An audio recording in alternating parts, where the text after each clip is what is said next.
Bismillahirrahmanirrahim. Assalamualaikum warahmatullahi wabarakatuh. Selamat pagi, Bapak Ibu dan rekan kerja sekalian. Yang terhormat, Bapak Ibu asisten dan yang saya hormati rekan-rekan kerja unit pemotongan Kiwa, khususnya di bagian kantor sentral. Pada kesempatan hari ini kita melanjutkan sesi terkait program SDM terkait percepatan akhlak, yaitu GODIGI, dengan tema masih sama, yaitu terkait AI, Artificial Intelligence. Pada kali ini judul yang dibawa yaitu pemanfaatan AI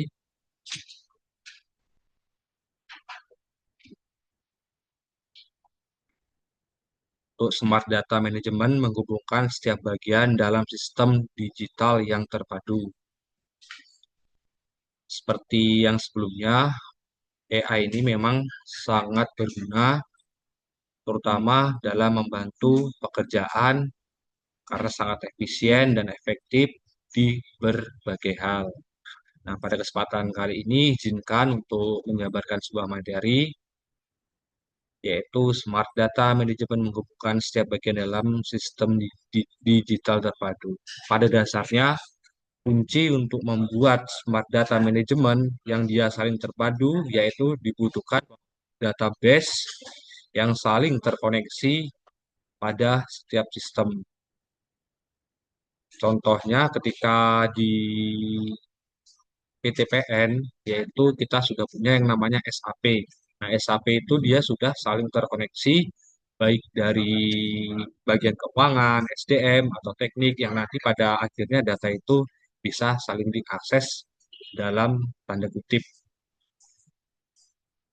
Nah, selanjutnya, apa sih manajemen data dan dokumen digital? Manajemen data dan dokumen digital adalah proses mengolah, menyimpan, dan membagikan informasi dalam bentuk elektronik agar dapat digunakan oleh semua bagian organisasi secara sinkron. Tujuannya bukan hanya menyimpan data, tetapi menghubungkan informasi divisi agar setiap unit dapat bekerja secara kolaboratif. Jadi intinya adalah bersumber dari satu muara data atau muara sistem sehingga setiap masing-masing bagian, masing-masing subdivisi, dan masing-masing personal itu dapat mengakses data yang sama. Dalam contoh yang sederhana adalah kita sering berkolaborasi menggunakan misalkan Google Drive. Nah, jadi masing-masing karyawan di situ sudah bisa mengakses yang memang data sifatnya untuk semuanya. Itu salah satu contoh penerapan yang paling sederhana. Selanjutnya, konsep interkoneksi antar bagian. Interkoneksi berarti keterhubungan antar bagian organisasi melalui sistem digital yang saling berbagi data. Setiap bagian menjadi bagian dari satu ekosistem data yang terintegrasi. Contoh alur keterhubungannya yaitu misal SDM, keuangan, administrasi, dan operasional. Dalam realnya, misal bagian SDM menginputkan data pegawai di salah satu misalnya Google Drive. Nah, itu nanti ketika setiap bagian sudah memiliki link yang sama, akan saling tersinkron dan terkoneksi. Apabila di bagian SDM, dia mengupdate data, menghapus data, merubah, itu sudah saling terkoneksi. Itu contoh yang paling sederhana. Kemudian administrasi mengarsipkan surat tugas, kemudian terhubung ke data operasional ini dalam artian misalkan kalau di PTPN itu kita kan memiliki sistem persuratan yang namanya Nadin. Nah, di situ ketika nanti bagian administrasi dia mengirim surat ataupun nanti dia ada surat masuk atau sejenisnya, seseorang yang dia memegang Nadin, dia akan sama-sama bisa untuk mengakses surat-surat tersebut. Nah, jadi kuncinya adalah setiap bagian itu memang harus memiliki terkait hal yang pandai di bidang IT.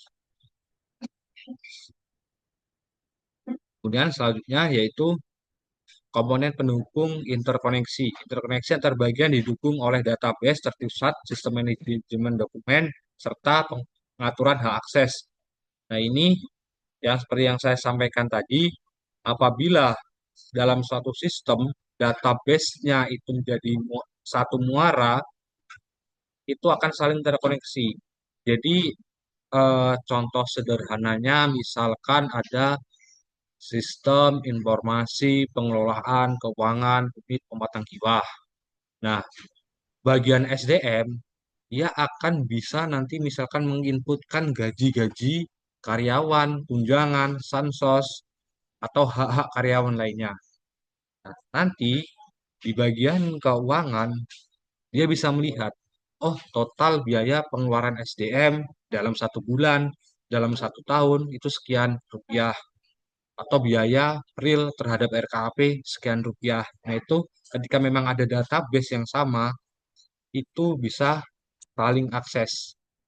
Kalau di dalam suatu program biasanya ada namanya hak akses. Jadi khusus untuk admin, dia bisa mengakses semuanya.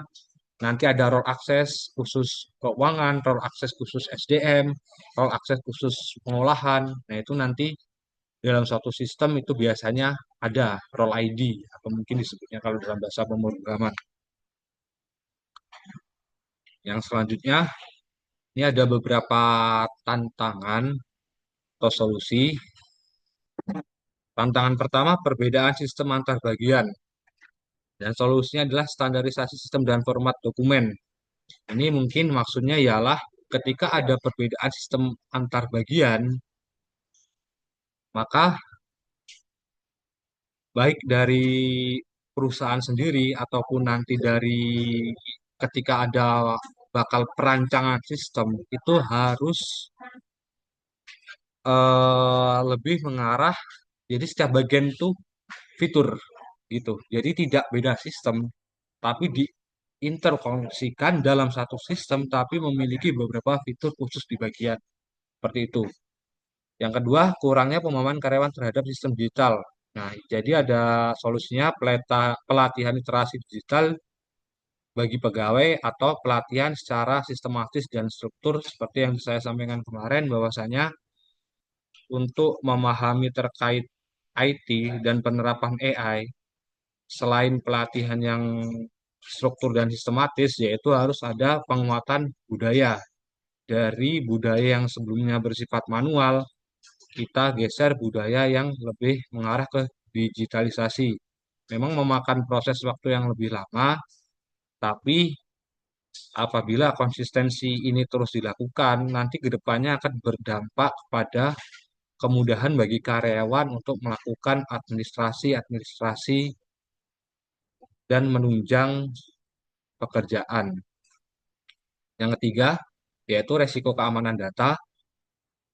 Solusinya adalah penguatan sistem keamanan data atau backup berkala. Nah, ini misalkan dalam suatu sistem informasi, itu harus ada pencegahan terkait kebocoran data, yaitu salah satunya dengan penguatan database, serangan-serangan malware, itu harus penguatan jaringan, menggunakan tidak asal akses ke IP, yaitu nanti resiko terkena dengan serangan malware, seperti itu. Kemudian selanjutnya, yaitu strategi atau implementasi strategi penerapan manajemen data dan dokumen digital dilakukan dengan menganalisis kebutuhan setiap bagian untuk memastikan sistem sesuai alur kerja organisasi. Nah, jadi maksudnya adalah ketika perancangan sistem itu akan dilakukan, biasanya seorang developer atau seorang programmer dia memintakan suatu analisis apa sih yang dibutuhkan dalam suatu sistem untuk kelancaran di suatu perusahaan, kemudian nanti dipecah lagi, maksudnya ada satu masalah yang besar. Nah, masalah yang besar itu nanti diuraikan di masing-masing bagian. Nah, nanti masalah itu akan dicarikan masing-masing solusinya yang pada akhirnya akan terbuat suatu sistem yang saling terkoneksi antar bagian. Nah, kemudian yaitu selanjutnya kesimpulan manajemen data dan dokumen digital bukan sekedar pencapaian elektronik, tetapi strategi kolaboratif untuk menghubungkan seluruh bagian organisasi dalam satu ekosistem kerja. Dengan sistem yang terintegrasi, organisasi dapat mencapai efisiensi tinggi, transparansi informasi, dan produktivitas massal. Jadi pada dasarnya kesimpulannya adalah apabila hal-hal pemanfaatan AI bagian administrasi dengan sistem yang sudah terinterkoneksi di antar bagian itu akan menghemat atau dari segi efisiensi dan biaya dan akan memudahkan pekerjaan-pekerjaan rutin atau pekerjaan harian untuk karyawan. Nah, mungkin itu saja terkait penyampaian tema hari ini. Smart Data Management mengumumkan setiap bagian dalam sistem digital terpadu. Nah, untuk selanjutnya nanti mungkin ada sesi tanya jawab. Apabila ada yang bertanya setelah ini, dipersilahkan.